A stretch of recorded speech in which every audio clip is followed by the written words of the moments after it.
Hi friends, இன்றைக்கி வாழைக்காய் குழம்பு எப்படி செய்கிறதுன்னு பார்க்கலாம். வாழைக்காயை கட் பண்ணிவிட்டு இது கூட மிளகாய்த்தூள், மஞ்சள் தூள், உப்பு சேர்த்து மிக்ஸ் பண்ணிக்கிறேன். இப்போ ஒரு கடாயில் எண்ணெய் சேர்த்துட்டு எண்ணெய் காஞ்சதுக்கப்புறமா வாழைக்காய் சேர்த்துட்டு 2 சைடும் வேக வச்சு தனியாக எடுத்து வச்சுக்கலாம். இப்போ இதே கடாயில் ஒரு பெரிய சைஸ் வெங்காயம், தக்காளி, 6 பல் பூண்டு, ஒரு துண்டு இஞ்சி சேர்த்துட்டு வதக்கிட்டு ஆற வச்சு மிக்ஸி ஜாரில் அரைச்சி எடுத்துக்கலாம்.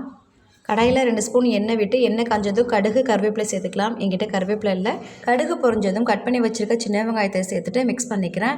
இப்போ வெங்காயம் வதங்கினதும் அரைச்ச பேஸ்ட்டை இது கூட சேர்த்து மிக்ஸ் பண்ணிவிட்டு கொஞ்சமாக மஞ்சள்தூள், 1 ஸ்பூன் மல்லித்தூள், 1 ஸ்பூன் கரம் மசாலா, 1/2 ஸ்பூன் ஜீரகத்தூள், காரத்துக்கு தேவையான மிளகாய்த்தூள் சேர்த்துட்டு மிக்ஸ் பண்ணிவிட்டு மூடி வச்சுட்டு எண்ணெய் பிரிஞ்சு வந்ததுக்கப்புறமா கொஞ்சமாக புளி தண்ணி, ஒரு மிக்ஸி ஜாரில் கொஞ்சமாக தேங்காய் துருவல், 4 முந்திரி பருப்பு, 1/4 ஸ்பூன் சோம்பு சேர்த்து அரைச்சி எடுத்துருந்தேன். இப்போ இது கூட சேர்த்து மிக்ஸ் பண்ணிவிட்டு தேவையான அளவு தண்ணியும் உப்பும் சேர்த்து கொதி வந்ததுக்கப்புறமா வறுத்து வச்சுருக்க வாழைக்காய் இது கூட சேர்த்துட்டு ஒரு 5 நிமிஷத்துக்கு அப்புறம் அடுப்பை ஆஃப் பண்ணிக்கலாம். அவ்வளோதான், ரெடி ஆகிடுச்சு.